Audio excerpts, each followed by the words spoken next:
Hello, everyone. My name is Francis Donald, and I'd like to welcome you to this 19th session in an ongoing series of webinars on sacred number and geometry. The first 18 sessions are available on makara.us. You can use the link you see on your screen to go directly to the Makara archives. I'll leave this link up for the next few slides in case you'd like to copy it down. If you have any questions about the GoToMeeting interface, feel free to text BL. If you'd like to add your name to the list of readers, then I encourage you to do this because we have a lot of reading today, a lot of quotes. Please raise your hand and let BL know. Okay, we spent the last webinar exploring the formula of revelation, both as prose and as a geometric figure. And during this session, we'll first take a closer look at the number 6, then analyze both the right and left-handed swastikas.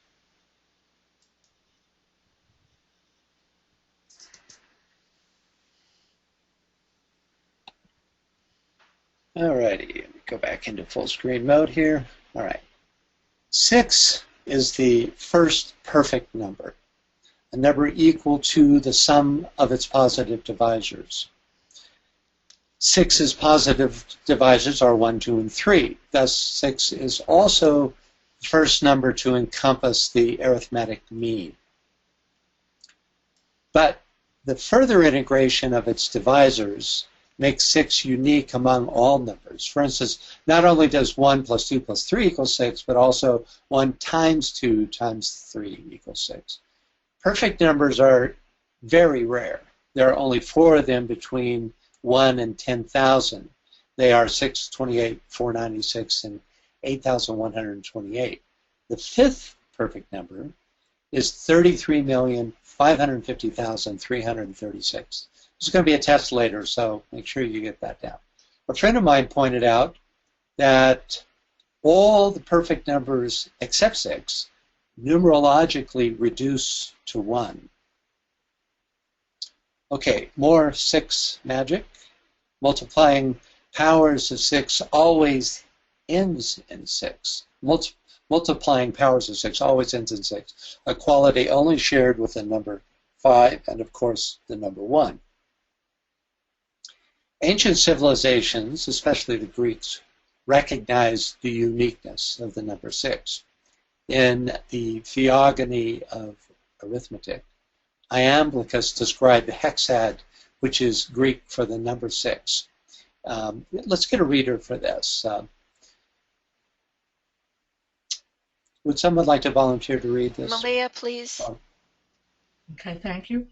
Whereas the triad represents primary perfection, having a beginning, middle, and end, the hexad has a secondary perfection because it is equal to its own parts.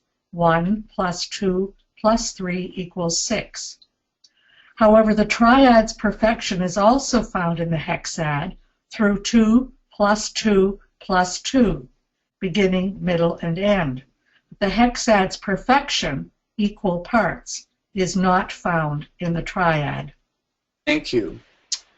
Iamblichus goes on to say, the hexad represents wholeness, permanence, perfect health and intercourse and increase.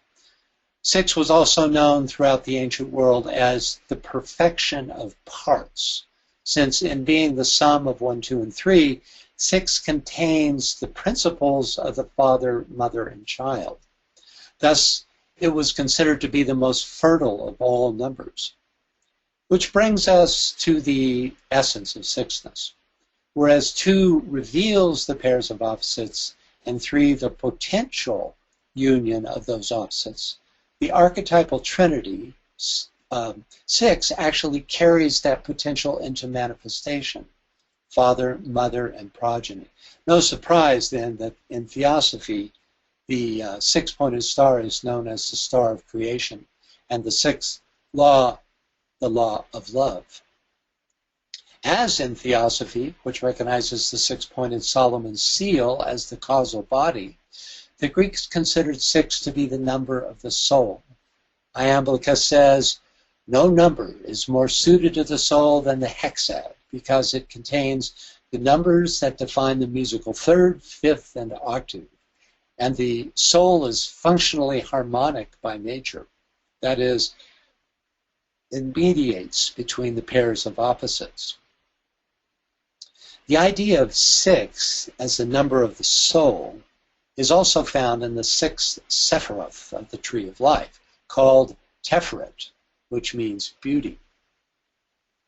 Teferet is the central Sephiroth on the middle pillar and represents the descent of the Godhead into consciousness. In the Behir, it states, 6 is the adorned, glorious, delightful throne of glory, the house of the world to come. Its place is engraved in wisdom, as it says, God said, let there be light, and there was light. Teferet's function is to harmonize the conflicting forces of the left and right-hand pillars. This is the identical purpose, unity through balance, of the 6th arcanum of the Tarot, the Lovers. Paul Foster Case says, the Lovers arcanum suggests the union of opposite but complementary modes of existence. He goes on to say that the man depicted in the arcanum is the magician and the woman the high priestess. Thus we have represented the potential for an archetypal completion that begins with the soul and consummates at the 6th initiation, wherein the initiate becomes the divine hermaphrodite. Now, DK tells us that the 6th initiation is the higher correspondence to the 2nd, just as the 5th is the higher correspondence to the 1st. More specifically, the 6th initiation is to the master as the 2nd is to the disciple. Why? Because by controlling desire, the 2nd initiate is finally able to make decisions based on an awareness beyond the personality, thus coming from a completely new perspective when making choices, a perspective that eventually leads to the 6th initiation, called simply the decision. This is yet another example of the close relationship between, in some cases, the interchangeability of 6 and 2.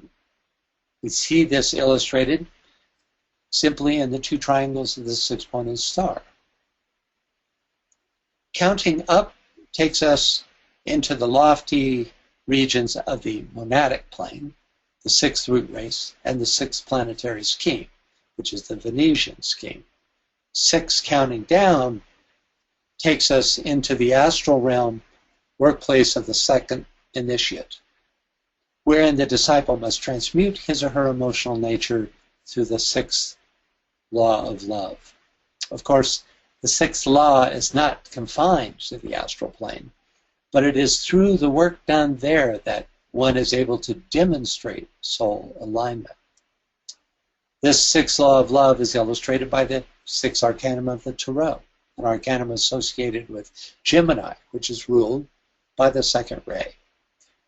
Interestingly, the positive aspects of the Tarot 6s is also reflected in the 4 suits of the lower arcana. The 6 of Wands is called victory, the 6 of Swords, science, 6 of Cups, pleasure, and the 6 of Pentacles, success. Each are considered the most auspicious arcanum in their respective suits.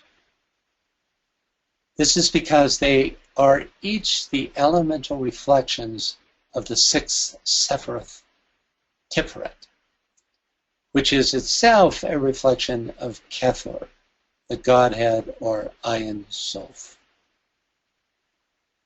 Okay, another key area where 6 represents the manifest world is in the planes and subplanes, where we find the seed intention carried in the Uddhi subplane, progressively manifested by means of the 6 subplanes beneath it. So on the left there, you see the entire cosmic physical plane, and the Uddhi plane is the top plane there. And then on the left, on the right, you see each of the 7 Adi planes, the subplanes, the Adi plane of each subplane, and the 6 beneath it. Okay. This has its geometrical counterpart in the cube/octahedron dual that we studied during the last session. The 6 points of the octahedron, which are the 6 central points of the faces of the cube, represent contact with the form world, with their common central point representing the source or Adi plane. In fact, the 6 subplanes of the lower 3 planes are the 666 associated with the beast or animal man. This same concept is illustrated by the 18th arcanum called the moon, 18 being 3 sixes. Rule 4 from Raise and Initiation states, let the group see all the 18 fires die down, and that the lesser lives return unto the reservoir of life. That reservoir is the Adi plane of each subplane. This is inextricably, oops, skipped one there, get back here. This is inextricably connected with the 6 directions of the cube of space, for lunar reality and the beast are simply metaphors for the manifested world. The Greeks called this aspect of 6 the primary expression of proportionality and considered 6 to be the number of the cosmos. Interesting to note that the word cosmos in Greek geometrically adds to 6. Geometry is the study of the value of words, which is also the number of years in the life cycle of the Hindu phoenix. Kartikeya, the rider of this divine bird of wisdom, is often adorned with a 6-rayed star, a swastika, and wears a 6-pointed crown on his brow, all of which indicate rulership in the realm of time and space. You can see in this illustration, in the small insert, he's even shown with 6 heads. Okay, Michael Snyder describes 6 as the exemplar of function, structure, and order, which he believes to be 3 aspects of the same idea. This triplicity can be found throughout both the organic and inorganic forms in nature. The structure of flies' eyes, insect legs, reptile skin, turtle shells, human lung alveoli, skeletal muscle tissue, carrots, tomatoes, aspirin, vitamin C and D, uranium hexafluoride, which is a nuclear fuel, beehives, quartz crystals, snowflakes, the benzene ring, which is the basic building block of organic chemistry, graphite, steroids, cortisone, testosterone, estrogen, cholesterol, benzene, TNT, the antibiotic terramycin, not to mention a huge variety of domestic and wildflowers, are just a few examples of the ubiquitous presence of 6 in the natural world. Much of the success of 6 in nature comes from the hexagon's ability to tessellate. Like the square and triangle, a series of hexagons is able to cover a flat surface with no gaps.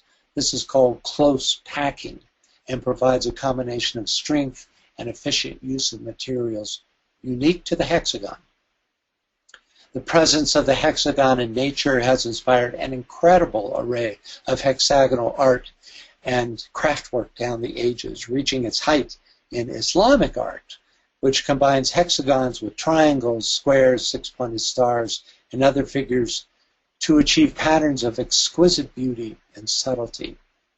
Keith Critchlow, who some believe to be the dean of the modern sacred geometry movement, has explored this subject in depth in his excellent book entitled Islamic Patterns. Okay, now let's talk a little bit about DK's teachings on the number 6. In the Morning Federation, which follows the guidelines for esoteric schools set out in Letters on Occult Meditation, the year is divided into 2 6-month segments in accordance with the solstices. These 2 periods are called the light and dark halves of the year.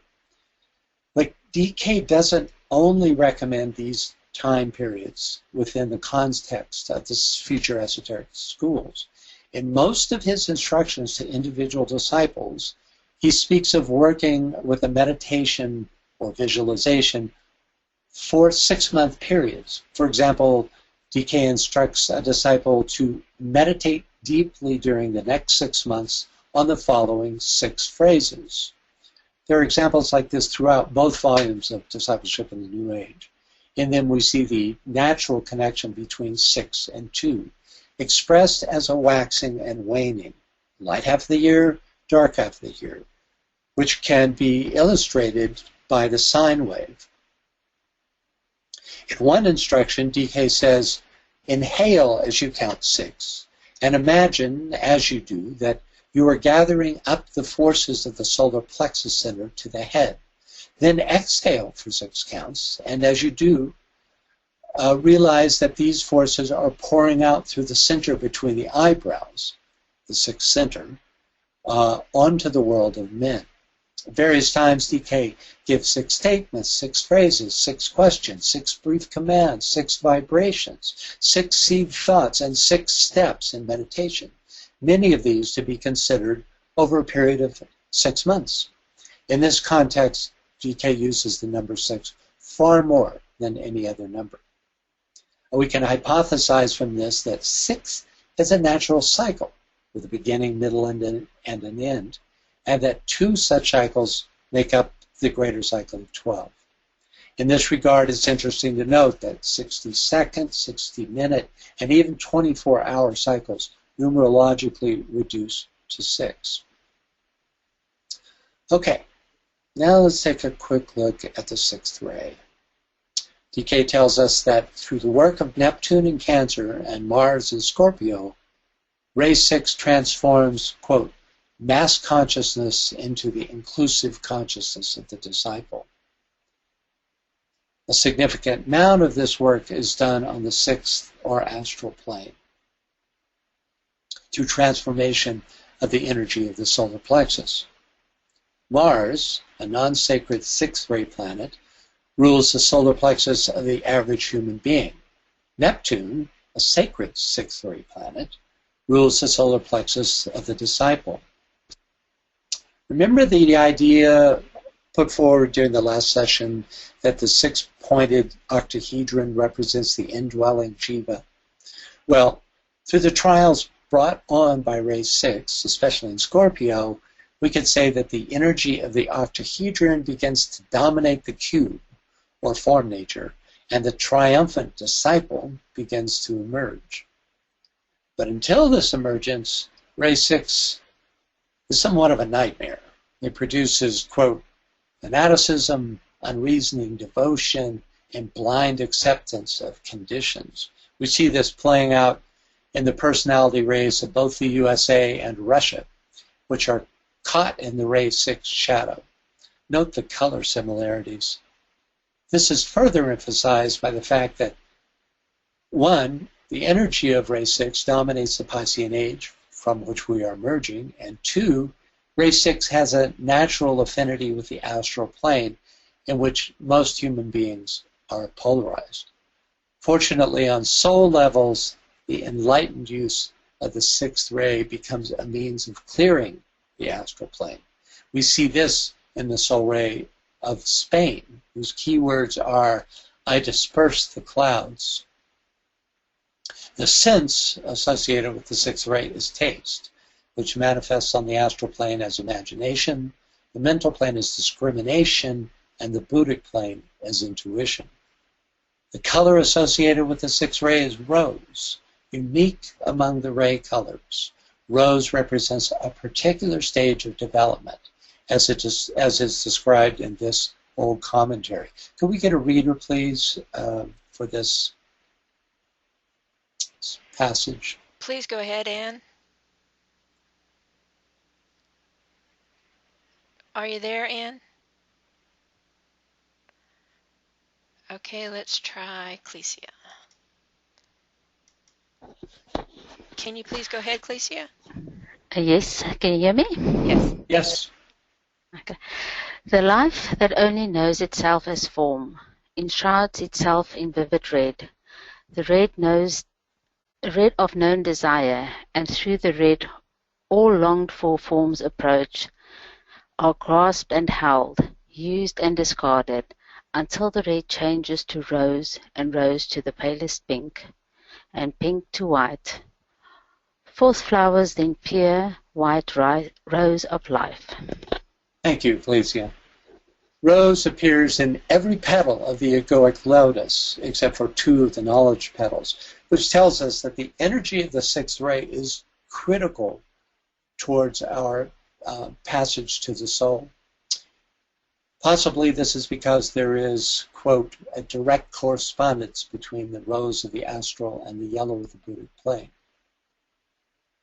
Finally, on the number 6, the 3 great avatars mentioned by Dwalko, Heracles, the Buddha, and the Christ, all had the 1st, 2nd, and 6th rays in their makeup.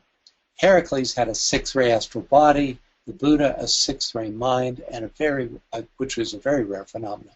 And the Christ had a 6th ray personality. DK says, these 3 all embodied the essences of the spiritual life. And this is an important statement. And all of them were enabled to set their seal upon history and upon the hearts of men, largely through the potency of their 6th ray expression. Okay. Because the law of love and the number 6 are so deeply connected, let's explore this law in a bit greater detail. I'd like to use 3 readers for this extended passage. Let's assign the readers now, and then when the text changes, just move on to the next reader. Okay, Anne says she's worked out her mic issues, so we'll do Anne, Leah, and Hello? Lona. Hello. Hello? Can you hear me? Hi, are you Anne? Yes, I'm Anne. Okay, hold on just a second before you start. I just want to make a comment.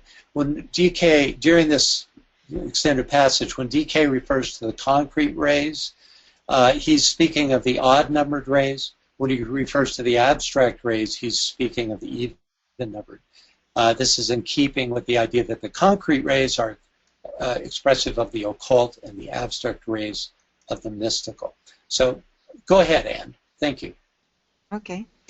The law of love is in reality but the law of the system in demonstration on all the planes.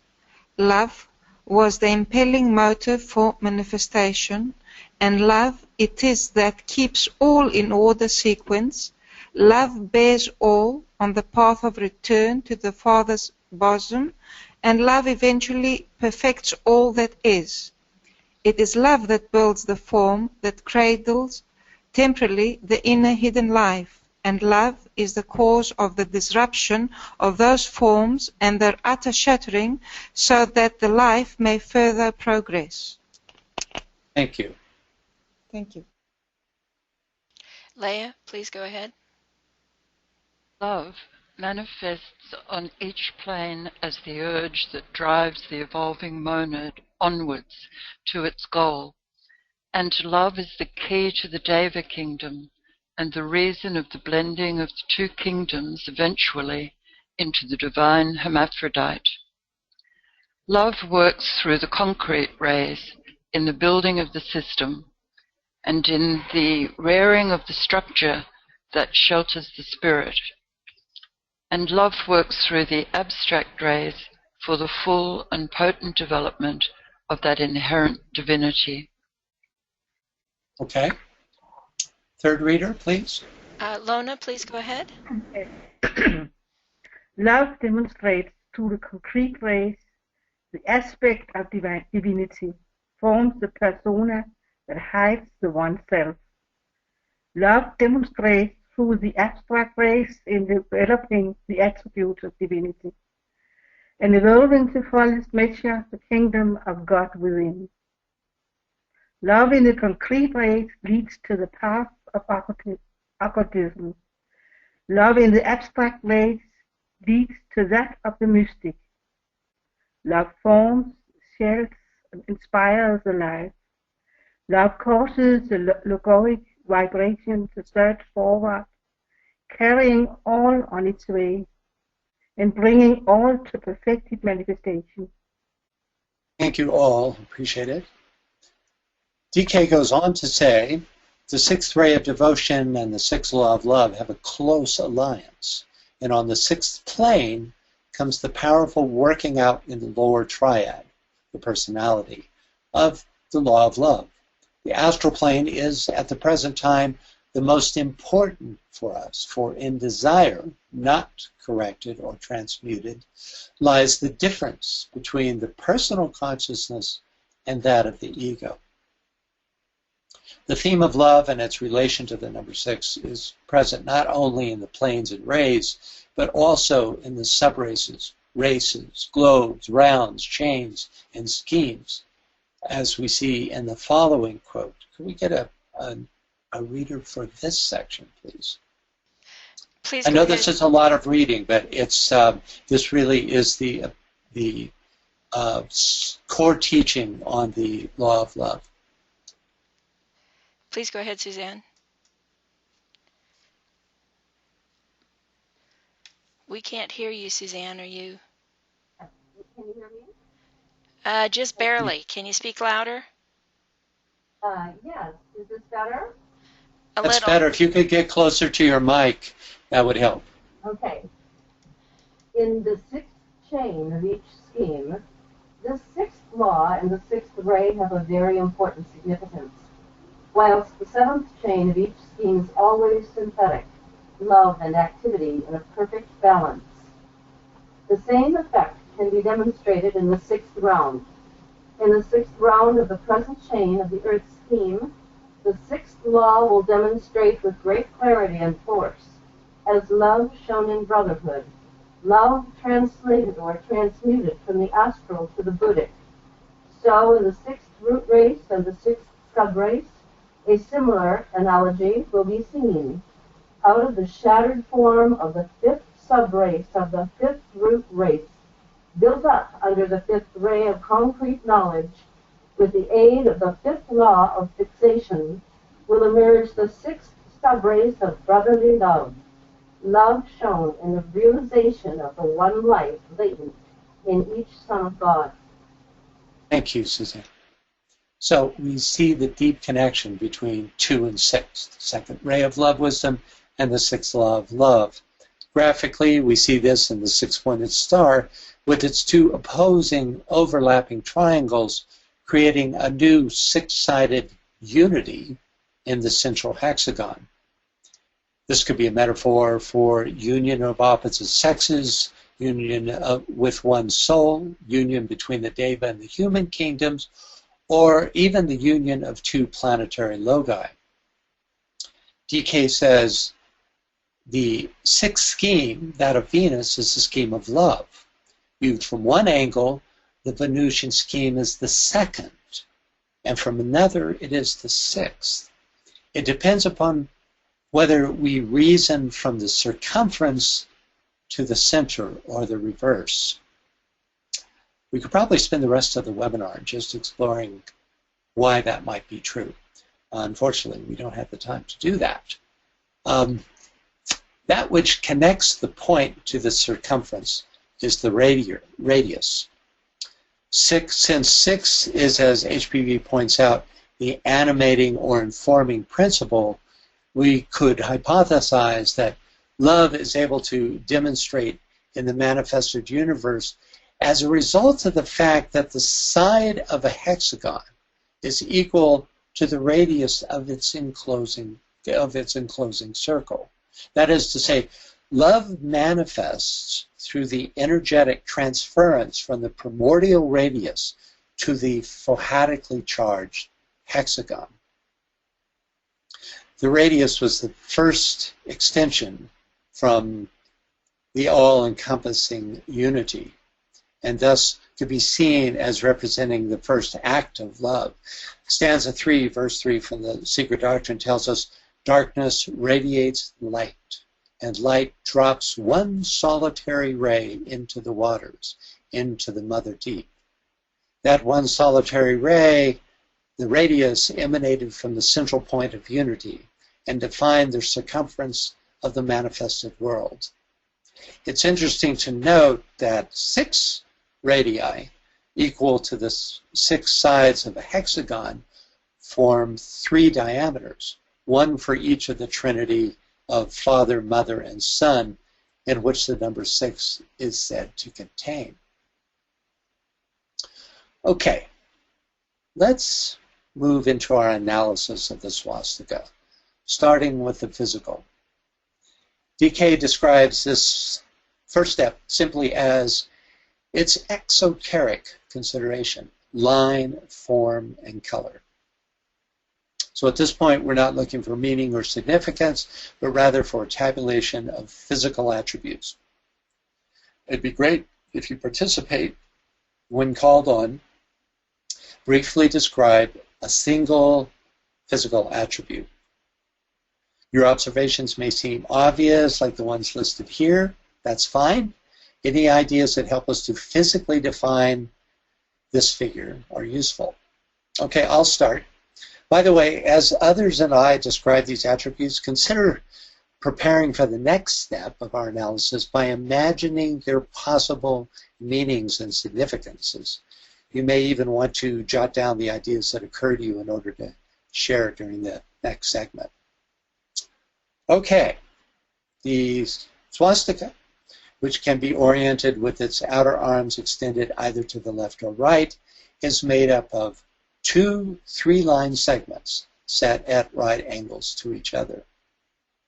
These lines can also be seen as 8 equal length line segments. Okay, any further observations? What other physical characteristics do you see? Anybody have any ideas? DL, do we have any takers? Yes, please go ahead, Yvonne. One's going clockwise and one's going counterclockwise. Right. Yes, it's interesting. And the debate over which is varies from one school of thought to the next. Thank you.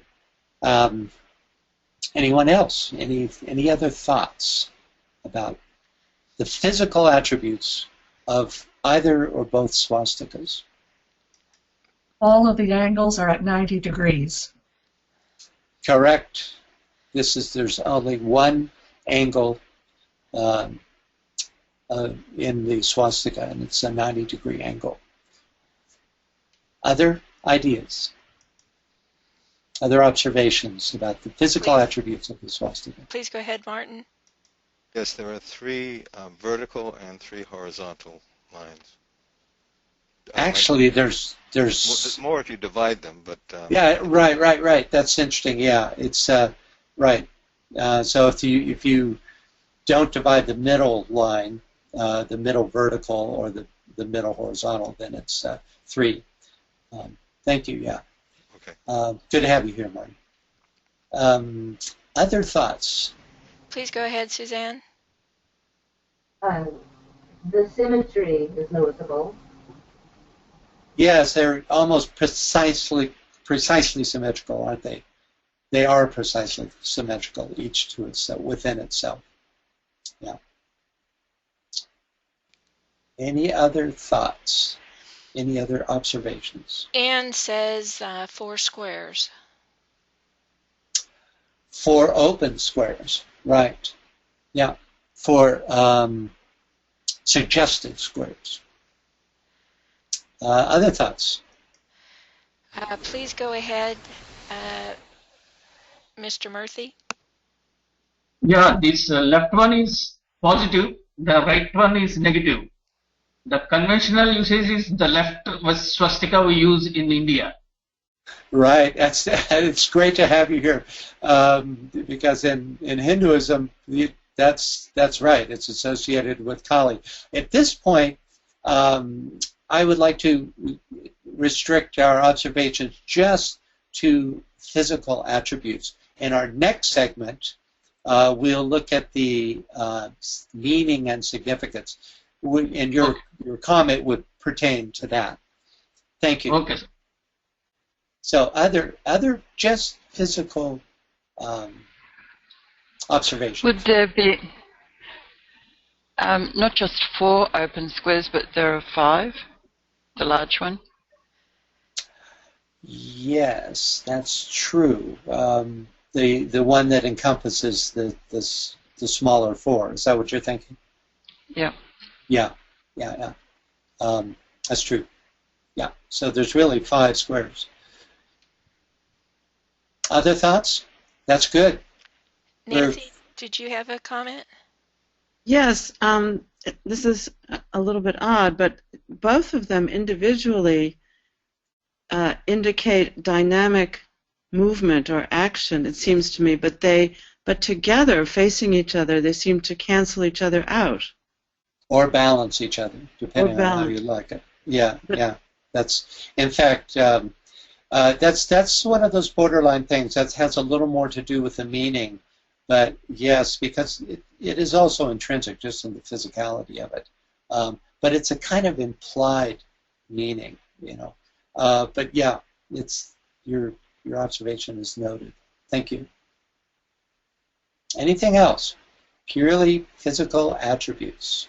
And it's hard to stay out of meaning, isn't it? Because it seems so pregnant with meaning. Go ahead. Anne adds that if you put one on top of the other, then you have 4 closed squares. Mm-hmm. That's quite correct. And a 5th that surrounds it. Thank you. And then Helen says triangles can be formed by connecting the tip of each arm diagonally to its opposite arm. Brilliant. That's right. I actually have some graphics to support your observations, so thank you for that. Other thoughts? Scott, please go ahead. You're on self-mute. We can't hear you. You're on self-mute. He's probably struggling with it.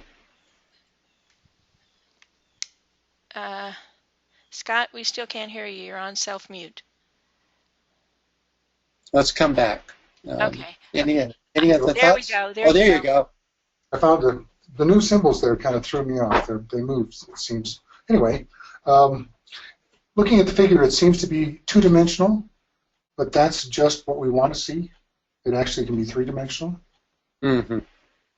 Yeah. The bent lines give you more dimensions, and is part of the meaning and higher understanding of the symbol.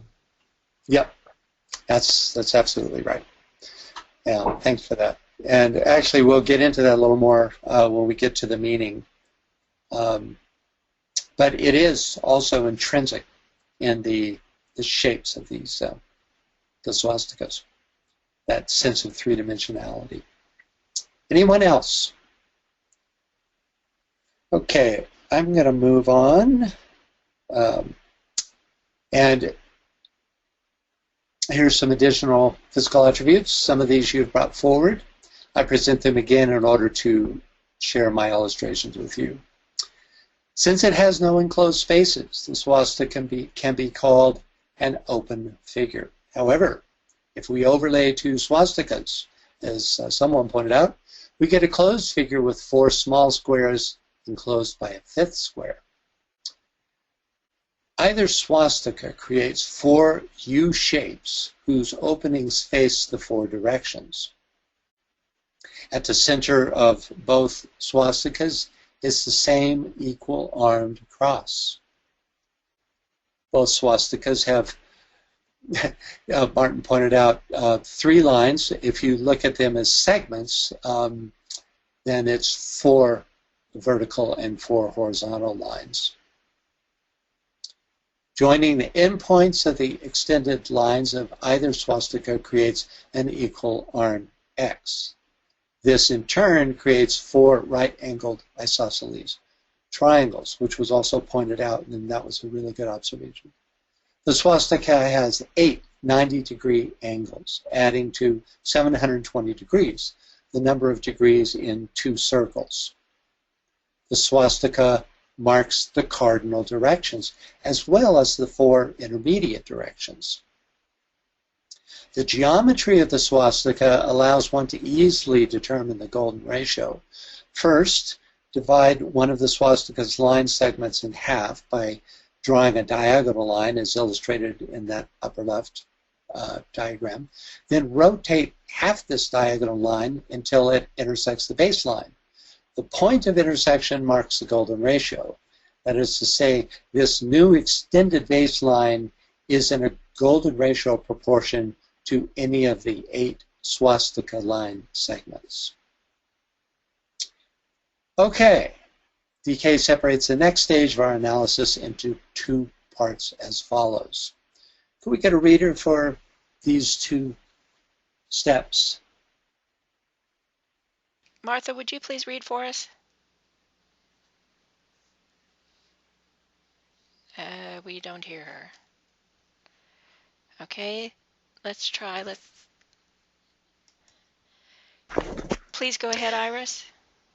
A comprehension in the astral or emotional body of its quality, the reaction of a sensitive response to the impact of its qualitative nature. A conceptual consideration of its underlying idea, of what it is intended to teach, of the intellectual meaning it is intended to convey.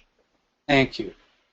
Okay, in the interest of time, we'll consider these two steps at the same time. When sharing, you're welcome to speak to either the emotional or conceptual aspects of the right and or left-handed swastika. So, considering the list of physical attributes as well as those you have brought forth, what quality, significance, and or meaning can we ascribe to either or both swastikas? Here's one example each based on quality or significance and on conceptual meaning. In terms of significance, I think we would all agree that there is no symbol that has a greater stigma attached to it than the swastika. It just is as a result of us being at this particular time and point in history. Stigma created through its ubiquitous use by the Nazi Party in World War II Germany. DK says, actually, let's get a reader for this, if we could.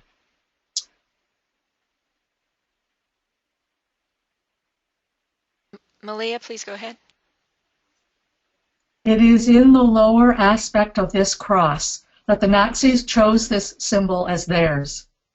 They were expressing, at the close of the material cycle of human existence, the false and evil use of matter, of which separativeness, cruelty, and selfishness is the key.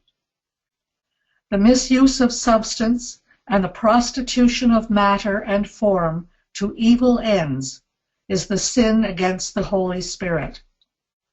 It might be said that the swastika drives into danger dire and into evil ways those whose greed is great and who see no beauty in the dawning light and who know no love of human lives.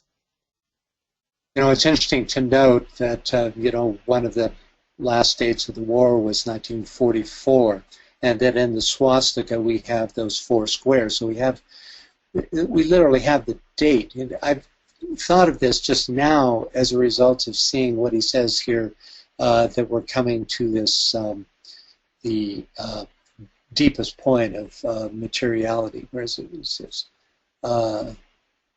close of the material cycle. Before it was adopted as a symbol of the Nazi Party in 1921, the swastika was a popular symbol throughout the world, a lot like the peace symbol was in the 60s. This, you might think this is a German group during the war, but it's not. It was the jerseys of the Canadian girls hockey team, and you find it all over. There was no stigma at all attached to it until 1921. And its stigma has been prolonged through its use by neo-Nazis worldwide. Ironically, the word swastika, which comes from Sanskrit, means a state of auspiciousness. Okay, in terms of conceptual meaning, the swastika suggests rotational motion. This was brought up by a number of you. In fact, the primary difference between the two swastikas is the direction of the motion suggested. But the perspective on the direction of motion of each swastika varies from tradition to tradition. Do the extended arms lead, as pictured on the left, or follow, as pictured on the right? People see this differently. Besides clockwise and counterclockwise, the swastika suggests multi-dimensional motion, as in a wheel turning on itself. In fact, it's quite possible that Ezekiel's vision was of the swastika in motion. Okay, that's my 2 cents. Any further ideas on the quality, significance, and/or meaning of either or both swastikas? As you're thinking about this, you may wish to consider our list of physical attributes. I'll give you a minute to review. Just raise your hand when you're ready. Okay, Malia has typed in a little thing that says the Nazis rotated the symbol 45 degrees, and then a question mark, a perversion. Well, any symbol in its pure form, out of context for how it's used, is not, I would go out on a limb to say it's not inherently a perversion. But frankly, I can't give you a reason why standing it on its edge, on its end, or on its point, I should say, would further the materialistic purpose.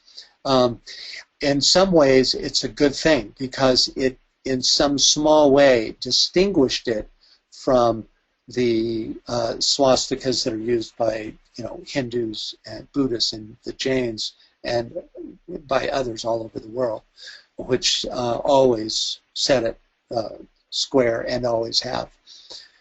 So it's not an entirely satisfactory answer, but that's my insight on that. Okay. Anybody have any thoughts on this? Please go ahead, Martin. Yes, the wheel turning on itself and the going in 2 directions has a lot of implications, but implicit in it is freedom of choice and the whole message of Libra and many other things, and the law of Sirius and a few other things, but that's a good start. That's interesting, yeah. Taken together, the swastikas really are a symbol of balance, as in Libra. In fact, I had a Chinese robe at one time, and it had a symbol on it which I actually haven't been able to find anywhere, which is the 2 swastikas, and in the center, a circle with a diameter, the diameter line. And that circle was set right between the 2, which suggested the balance of the 2, almost like a yin-yang quality of the 2 swastikas. So yeah, I think balance is an important part. Of course, neither swastika by itself carries that meaning. Only together. Right? Yeah, only together. It's as I see it, yeah. And then your other point, which is the idea of freedom of movement, that's very interesting. In one way, you could see that the 2 swastikas don't necessarily, as Scott mentioned when we were talking about the physical attributes, that it's not just moving in opposite directions.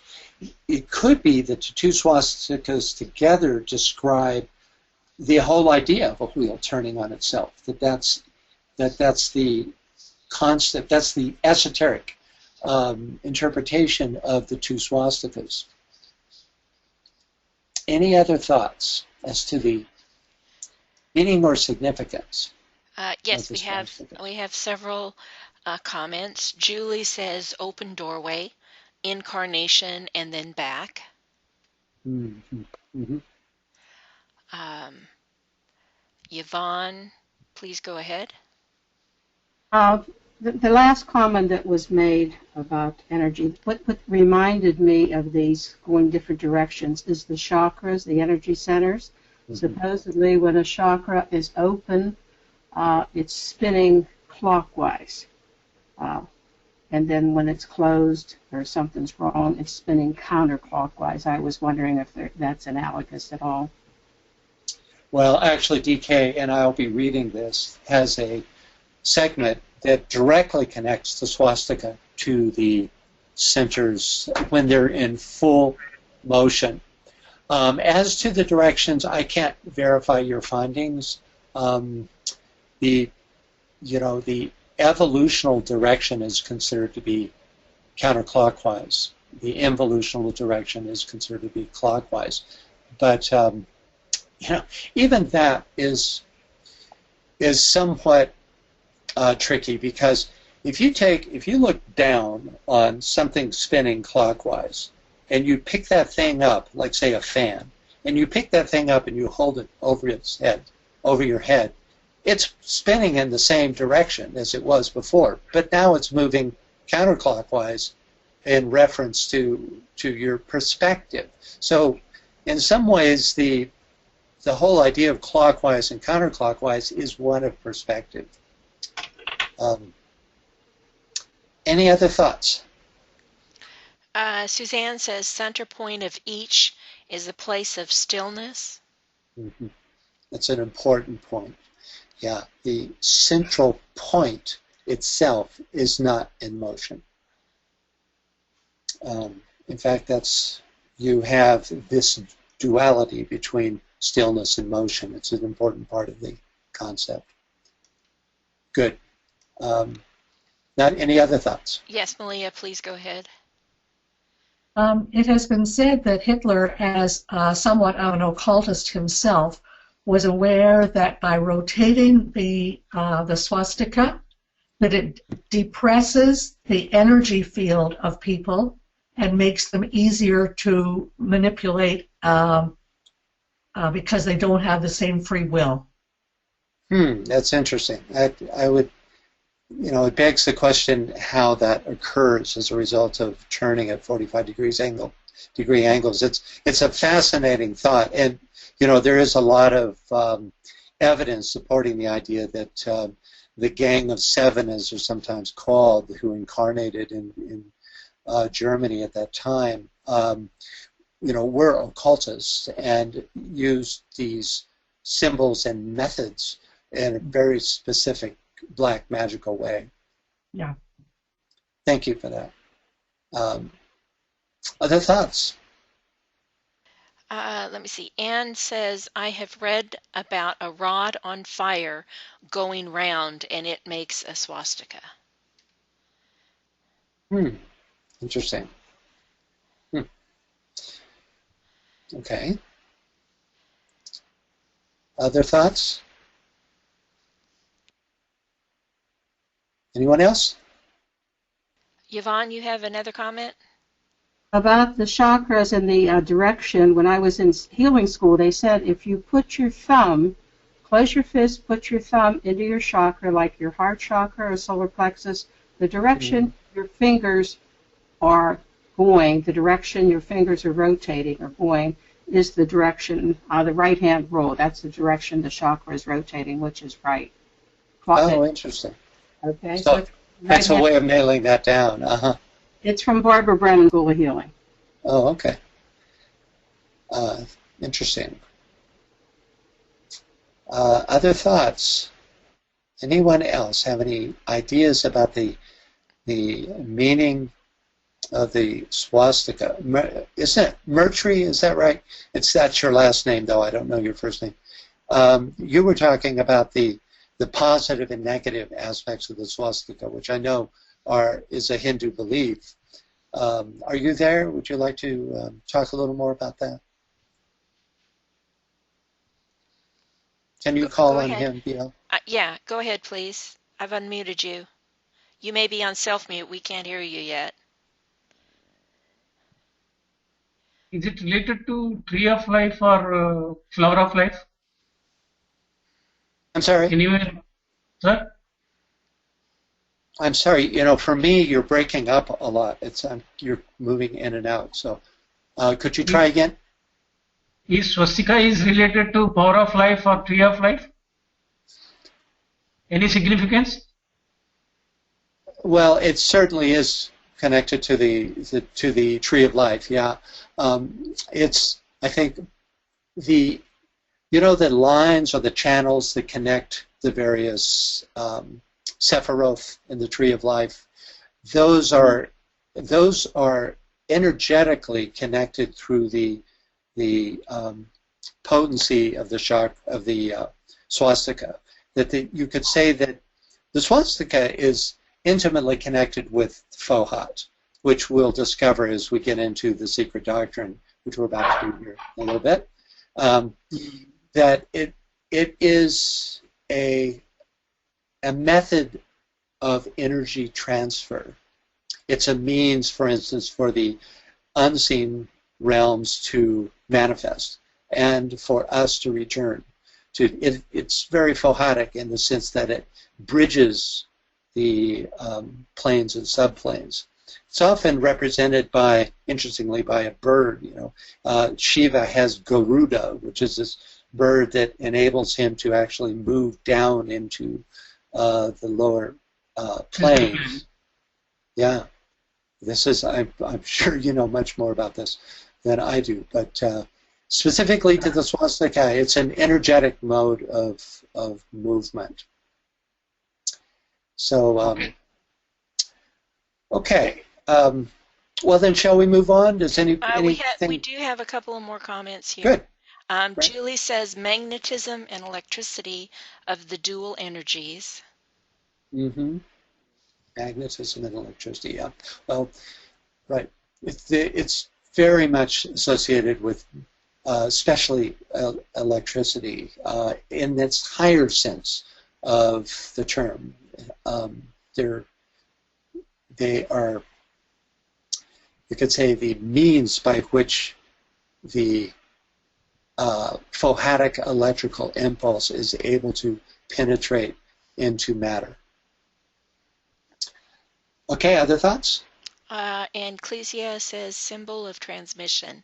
That happens when in a state of balance and thus brings in higher energy, redeeming the lower vibration. Ooh, I like that. Yeah. You're really calling this higher energy down and by means of the swastika motion. Thank you.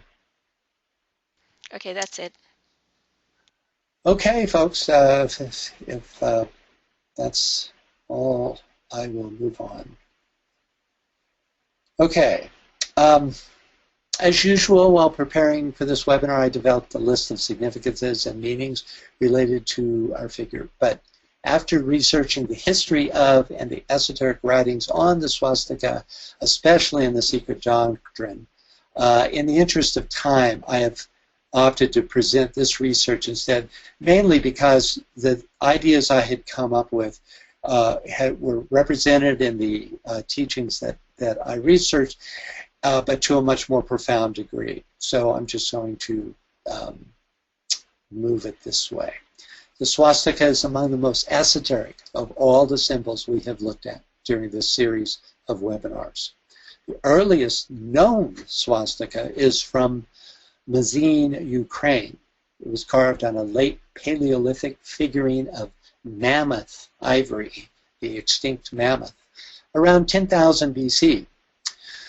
But according to HPB, quote, the swastika is certainly one of the oldest symbols of the ancient races, thus extending its use back into the dawn of time.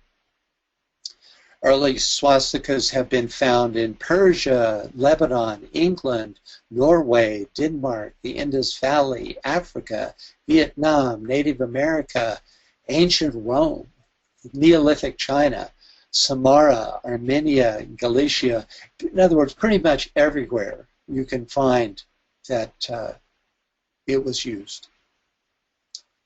Exoterically, swastik means state of auspiciousness. Swastika means the bestowing of that state. Thus, to the vast majority of lay Hindu and Buddhists, it is a symbol of blessing and good luck. Esoterically, the Sanskrit sva means the higher self. Asti means being. Thus, swastika means being in the higher self. In Hinduism, the swastika represents the four purusharthas. And you'll have to pardon my pronunciation, Murti, I know I'm slaughtering it, which are dharma, that which is makes a human. Artha, which is often called fortune, but you could call it the material aspect. Karma, desire, and moksha, or liberation. Hindus recognize and mark 16 transitions during the life of every human being. In each of these, the swastika plays an important role, for its shape and implied motion is seen as a magical means of transitioning from one phase of life to the next. For example, in Hindu weddings, the bride and groom kneel before an image of the swastika as the marriage ceremony begins. And during a ceremony called Upanayana, which marks the acceptance of a student by his guru, the swastika is painted on top of the shaven head of the acolyte. The 5-day Hindu festival of Diwali, which heralds the new year, is also called the Festival of Light, for it marks the triumph of good and evil. During the ceremony, swastikas are painted on the first page of all the account books for the new year, thus attracting the blessings of Lakshmi, goddess of fortune.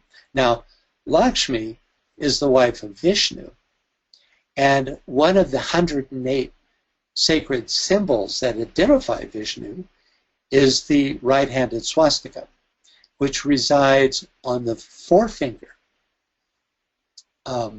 representing the manifested universe. The arms of the swastika, called kal, is, as in calendar, represent time.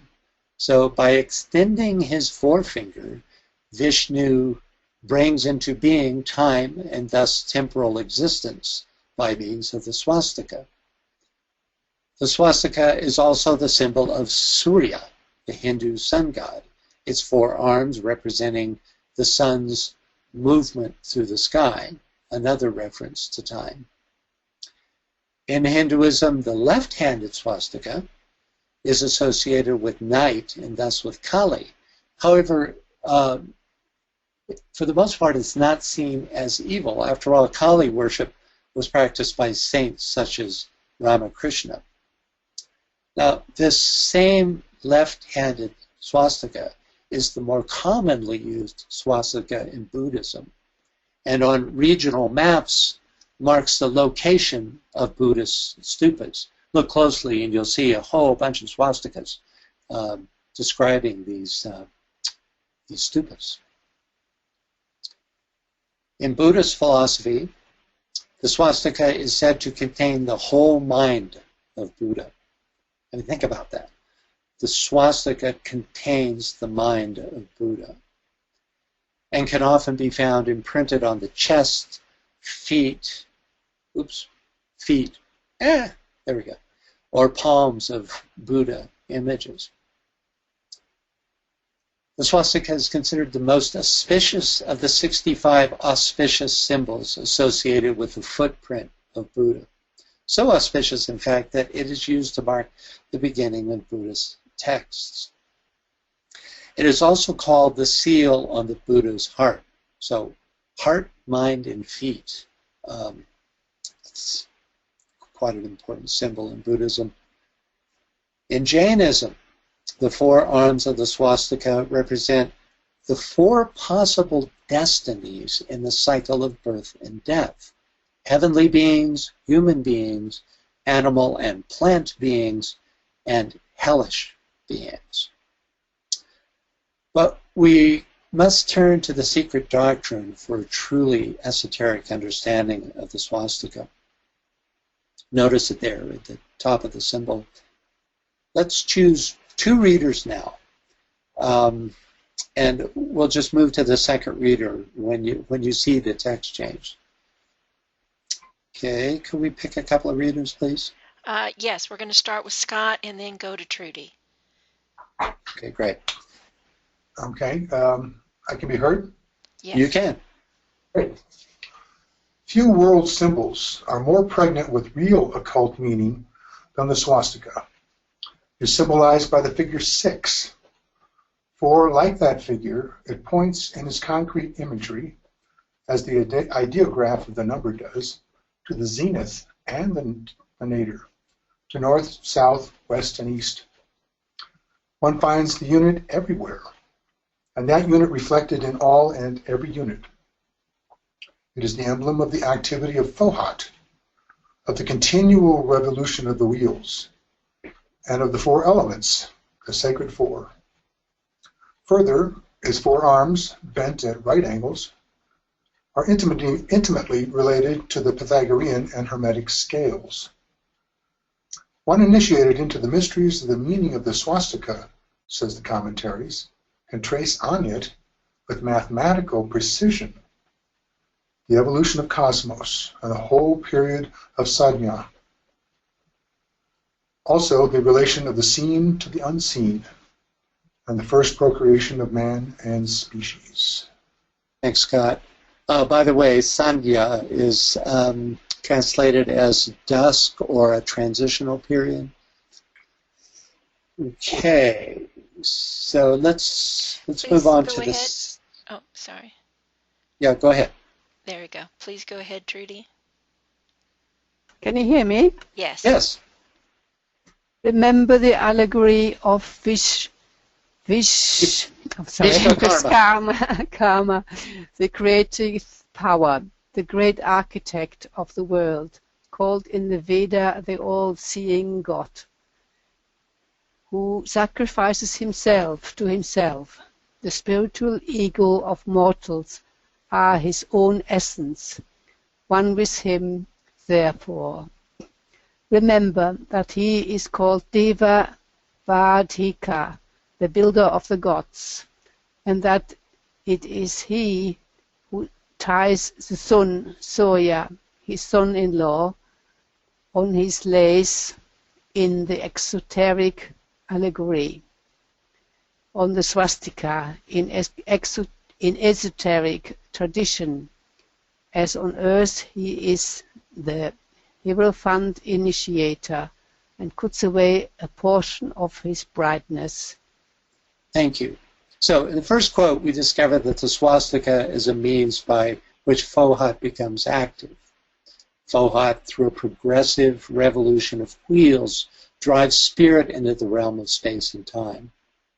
In the second quote, we have an allegory of this teaching, wherein the builder of the gods, the third logos, ties the formless solar deity to the swastika, and by driving him down into the world of form, quote, cuts away a portion of his brightness.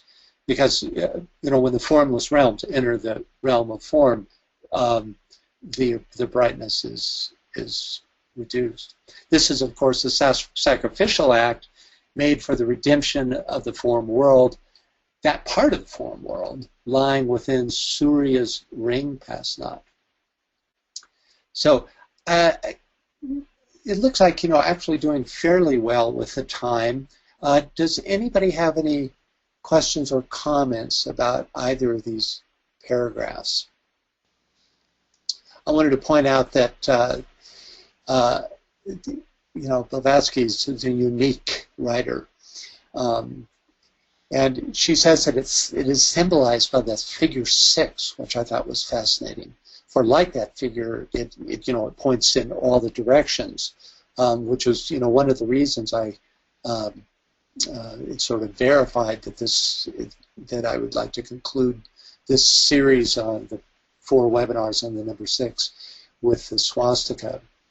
But what about that concept of one finds the unit everywhere, and that unit reflected in all and every unit. Any thoughts about any of these concepts in either paragraph here? Scott, please go ahead. Yeah, I was thinking back on the previous paragraph, talking about the twilight, and remembering that this refers to Venus, the star of the morning and the evening light. Oh, Venus, yeah. the connection you've already made with 6, and the fact that, the esoteric fact that Venus receives 3 times the light that the Earth does and passes on 1/3. This is a description of this cutting away a portion of his brightness. Oh, yeah. As Surya does in some legends of being shorn of his brightness. This passing of the soul down and yet still being whole, but yet passing along 1/3 of its light in case of Venus to the Earth, being our elder brother. And Fantastic. Soul. Yeah, so we move into, from a more cosmic consideration of this teaching into our systemic through Venus. Yeah, I like that that whole idea. It's Venus, that's the 6, being active in this process. Any other thoughts about this, folks, before we move on? Helen says, these units are found everywhere. The golden rule, the building diva. Mm-hmm. Mm-hmm. Okay, yeah. I think one of the things that they're saying here is the ubiquitous quality of the swastika. You're going to find it in an atom of substance. You're going to find it also in the entire universe. It's it's almost like a mathematical function in that it's a means of moving energy. And so it's going to be inherent as well as transcendent, or so you have it immanent and transcendent. Other thoughts? Martin, please go ahead. Yeah, just what you said earlier about Adi, and then the 6 subplanes on each of the planes is the same concept. It's everywhere. Adi is on the logoic plane and also on the densest plane and every plane in between. It's like the center of the circle, and it's everywhere. Yeah, and in fact, the whole idea of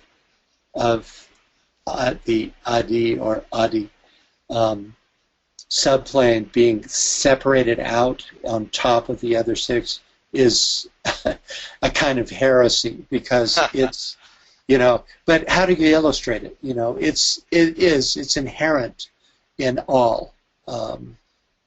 So yeah, thanks for that. Okay. Any more thoughts before we move on? Scott, you have something else to say? Yeah, thinking about the way, which way the swastika, which is which.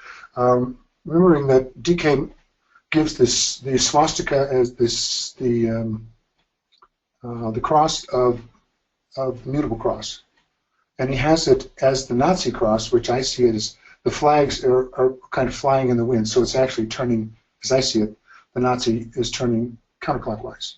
And yet, as we saw, the theosophical swastika rotated the opposite direction, the one at the top of their glyph. So that's the way I look at it. There's involution, evolutionary. See, the swastika there is a clockwise turn to me, the way I look at it. Right. Also, thinking too, the swastika dealing with 3 dimensions, or the wheels turning upon themselves. That if you just take the cross by itself and separate it from the circle, then you have the purely phallic and material representation of the equine cross. Right. And that when you put the flags back on it, the arms, they are parts of a circle, of it spinning. You're showing only part of that. And if you turn those arms in different directions, you'll get the 3-dimensional spheres or wheels again turning. So it's 3 dimensions and yet suggests a 4th. But it's three-dimensional anyway, of wheels or spheres turning, and the circle and the sphere being so important to seeing it as a spiritual symbol, and not just as a equal iron cross without motion or a spiritual element. Right. If there's any single attribute that you have to emphasize, it's the fact that this symbol is in motion, which hasn't been so true with most of the symbols we've studied. Even though everything is in motion, this really epitomizes motion. I mean, look where it's placed here. With the Ouroboros, it's where the tail and head meet. The alpha omega, and that's, as is always the case in this type of symbology, not by accident. Go ahead. I say that's also this, again, back to the twilight time, this transition time from head to tail. That's right. Of these, and the hip seasons, the solstices, where is this transition of light, and that's sort of here too, and a symbol of time as well. Yeah. Thanks for those comments. Does anyone else have any thoughts on this important teaching here? I have one more comment from Julie. It could represent etheric energy and also Kundalini energy, or Ida and Pingala energy of the etheric spine. Definitely. It does, in fact, represent that. And we'll be reading a passage from DK that describes the swastika in relation to the revolving centers that verifies what you're saying there. So thank you for that. Okay. So let's get back up here to... Here we go. Can we get another reader for this third passage? Yvonne, can you read this, please? Since Fohat crossed the circle like two lines of flame, horizontally and vertically, the hosts of the Blessed Ones have never failed to send their representatives upon the planets they are made to watch over from the beginning. This is why the swastika is always placed, as the ancested cross was in Egypt, on the breasts of the defunct mystics. It is found on the heart of the images and the statues of Buddha in Tibet and Mongolia. It is the seal placed also on the hearts of the living initiates, burned into the flesh forever with some. This because they have to keep those truths inviolate and intact, in eternal silence and secrecy, to the day these are perceived and read by their chosen successors, new initiates, worthy of being entrusted with the 10,000 perfections. Thank you. Quite a paragraph in that. So each succeeding perfection of these 10,000 perfections moves the initiate closer to the one life. Perhaps this is why in one of the earlier catacombs, inscribed next to a carved swastika are the words Vitalis Vitalia, or life of life. I looked everywhere for a picture of this. This is information from the Secret Doctrine. Unfortunately, I couldn't find a photo of this, so it associates the swastika with this concept of the life of life. The source of the one life emanates from the swastika's central point, which is pointed out by someone, which is one with the central point of the circle that encloses it. That's why Scott was talking about the idea of with or without the circle is whether it becomes a sacred or phallic or profane image, that is to say, a materialistic image. And one of the reasons is because the circle allows the central point of the swastika to be identified with that higher central point of the circle. HPB says, Actually, let's, here's the central point, the mutual central point. So, can we get someone to read this short passage? Nancy, will you read that for us, please? Did you ask me, Nancy? Yes, please. I didn't hear. Oh, okay, sorry. The swastika's central point is not limited to one individual, no matter how perfect. For the God principle is in humanity, and humanity, as all the rest of creation, is in it, like drops of water are in the ocean, the four ends being toward the four cardinal points, hence losing themselves in infinity. Thank you. So, this takes us all the way back to the idea that you find the unit everywhere, and that unit reflected in all and every unit. It's the same concept here. Okay. So up till this point, we've been mainly considering the effect of the involutionary swastika. We'll go to DK's teachings on the role of the swastika in the life of the occultist to get some idea of the effect of the evolutionary swastika. We'll begin with a quote describing the effect of its lower influence. Can we get a reader, please? Please go ahead, Iris. To those who respond not to the lower aspects and effects of the whirling cross, the swastika flings them from itself and far afield until they come to rest upon the cross of chosen crucifixion, the fixed cross of the pledged disciple. Thank you. So in this context, he's relating the swastika to the mutable cross, right? Later, he describes the culminating cosmic effect of the evolutionary swastika. Can we get a reader for this section? Ecclesia, please go ahead, but you're on self-mute, so. There you go. Thank you. The swastika, or the fire, extending not only from the periphery to the center in the four directions, but gradually circulating and radiating from and around the entire periphery. This signifies a completed activity in every department of matter until finally we have a blazing, fiery wheel turning every way with radiant channels of fire from the center to the ring pass knot, fire within, without, and around until the wheel is consumed and there is naught remaining but perfected fire. Thank you. Okay, finally, DK gives us a similar teaching, but specifically descriptive of the chakras of the initiate in their final phase. The chakras, that is. It's descriptive of the chakras themselves. Can we get a reader for this section? Hello? Anne, please go ahead. The swastika. At this stage, the center becomes fourth dimensional.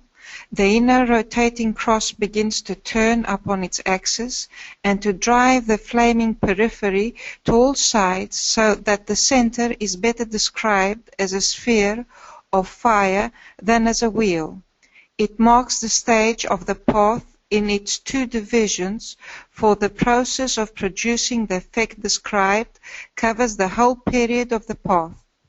At the close, the centers are seen as globes of radiant fire with the spokes of the wheel, or the evolution of the cross from the point in the center, merging and blending in a fire that burneth up to the whole. Thank you. Thank you.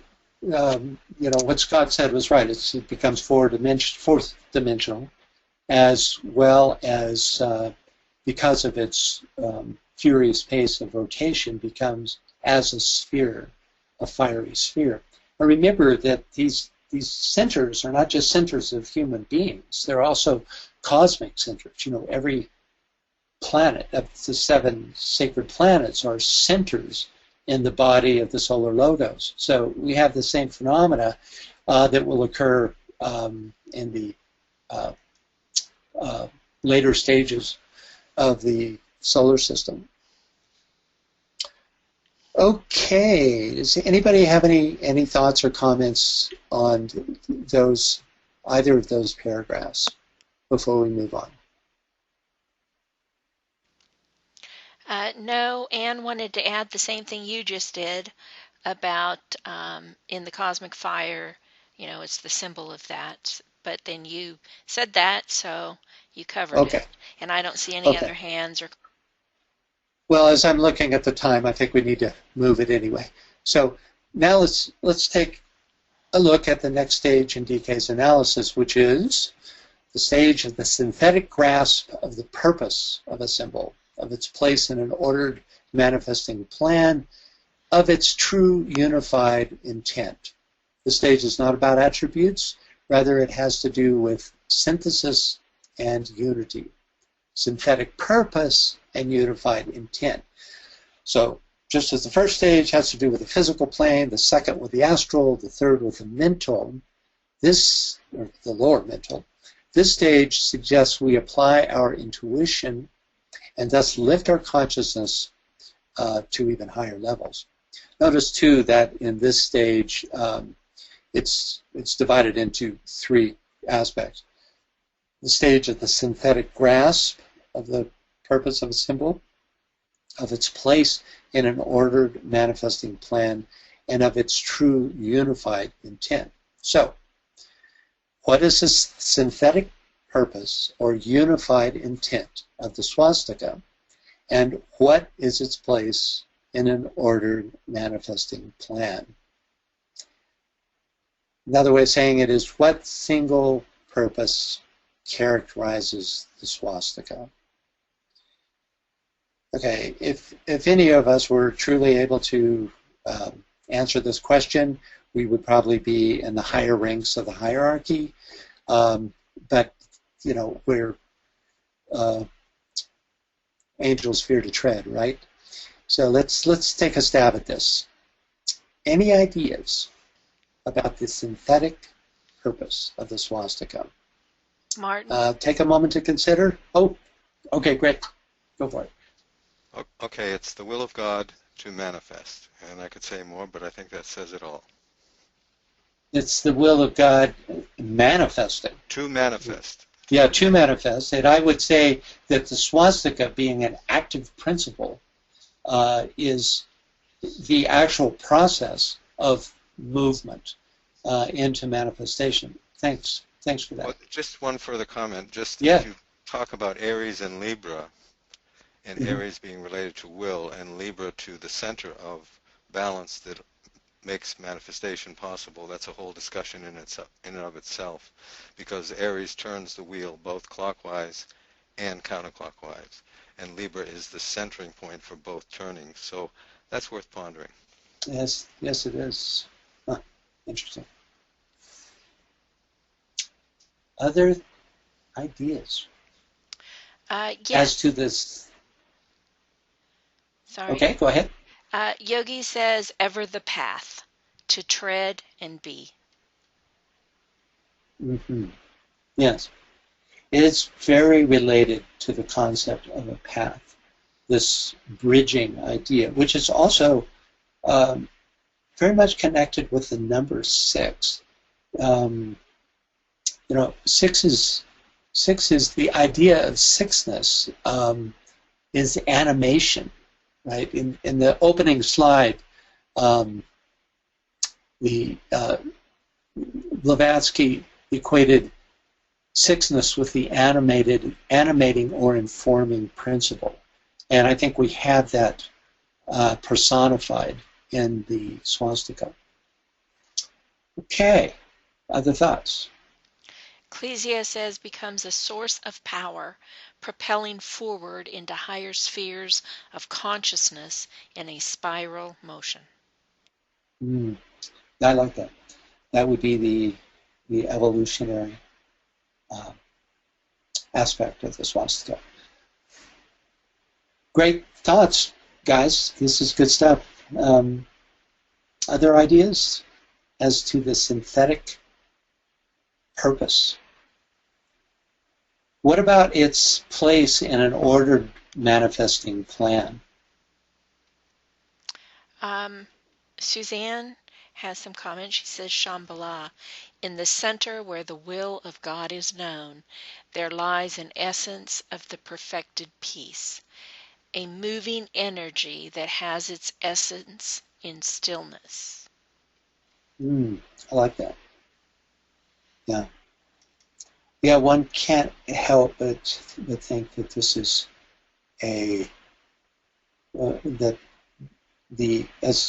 as Martin said, the will of God, which originates on our planet in Shambhala, that this is, that is very related to the swastika. It's one of the appellations of the swastika is Thor's hammer,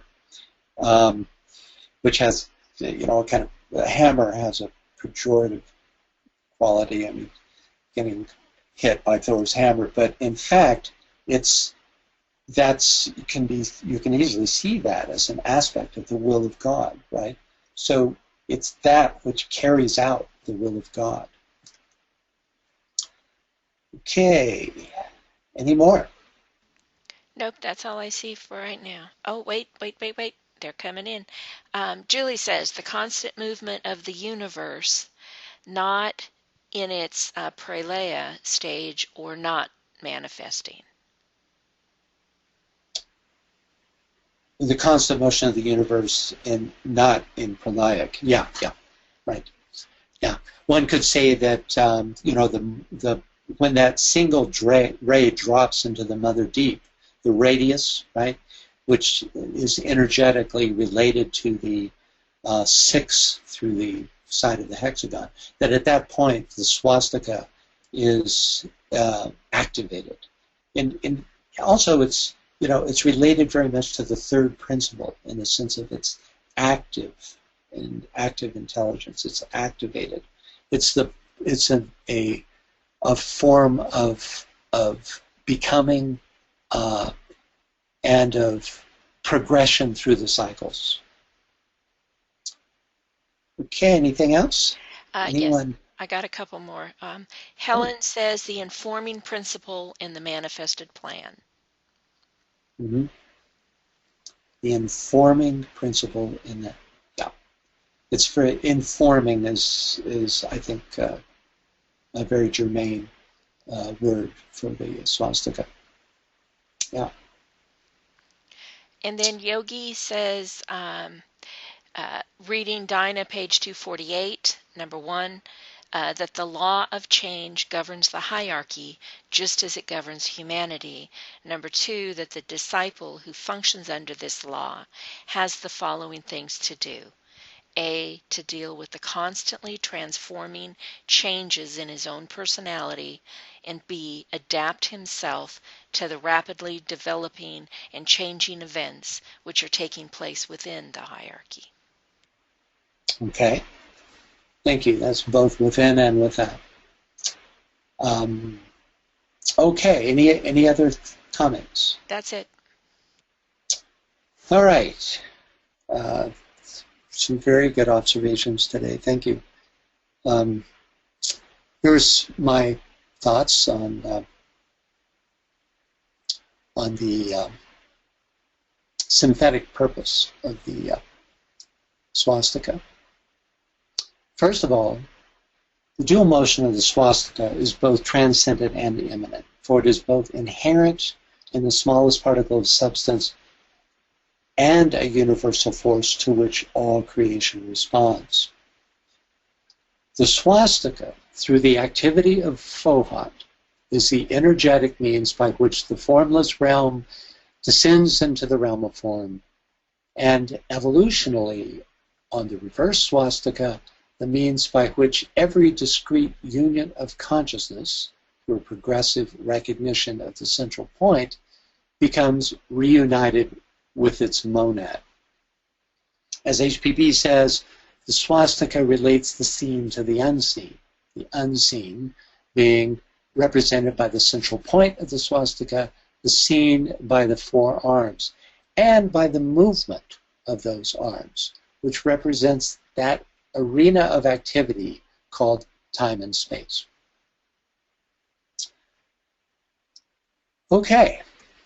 The final stage in DK's criteria for analyzing a symbol is identification with the quality and purpose of the symbol as it is illuminated by the mind held steady in the light.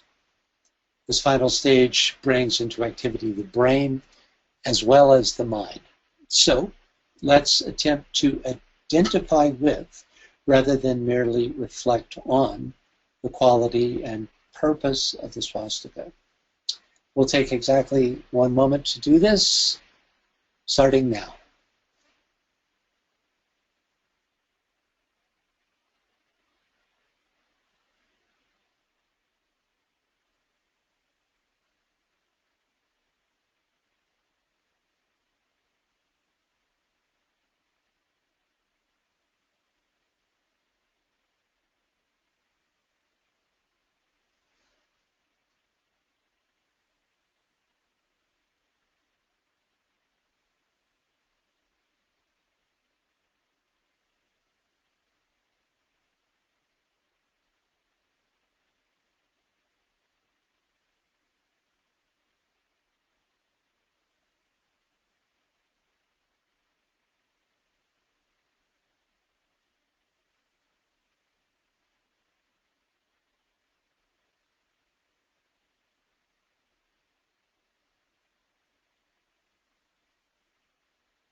Okay, that's it for today. I hope you've enjoyed the webinar. Next month, we'll begin our survey of the number 7. For webinar number 20, that's the next one, we move to the next chapter in both the Key to the Universe and A Beginner's Guide to Constructing the Universe. DK tells us that the very first stanza and the stanzas of Psalm in a treatise on cosmic fire is descriptive of the motion of the swastika. So we use this short stanza today as our closing visualization. We'll begin and end with an Om.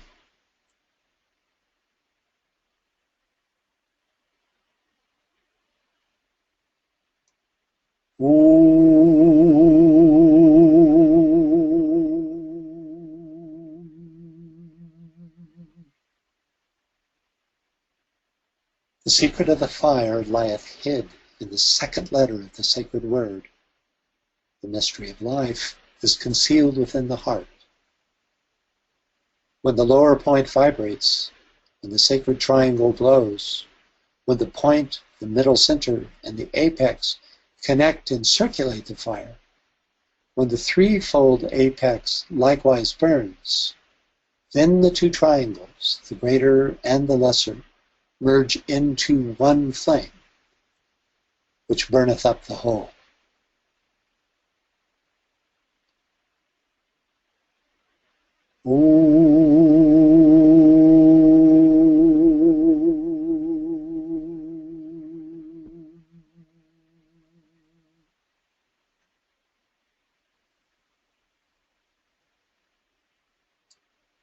Okay, that's it for today. Don't forget to donate a couple of bucks to the Moria Federation at moriafederation.com, which helps pay the yearly fee for the GoToMeeting account that makes these webinars possible. Thanks to Brett. These webinars are available on makara.us. Thank you, BL, for your continued and valuable assistance. Folks, keep spreading the word. You know, it's as time passes and we move through these webinars, we get a natural attrition, and I hope that you will help me pump up the numbers. If you find these webinars useful, just right now pick a friend who might find these webinars interesting, and after the webinar, drop him or her an email, and maybe then remind him just before the next webinar. It's any effort in that direction would be I'd be very grateful for. So thank you all for attending, and I hope to see you again next time. These webinars are always scheduled on the third Sunday of the month, but because there's a conflict with the full moon webinar on the third Sunday of February, our next webinar will be on the fourth Sunday, which happens to be February 28th. So I hope to see you then. Bye for now. Goodbye, everybody.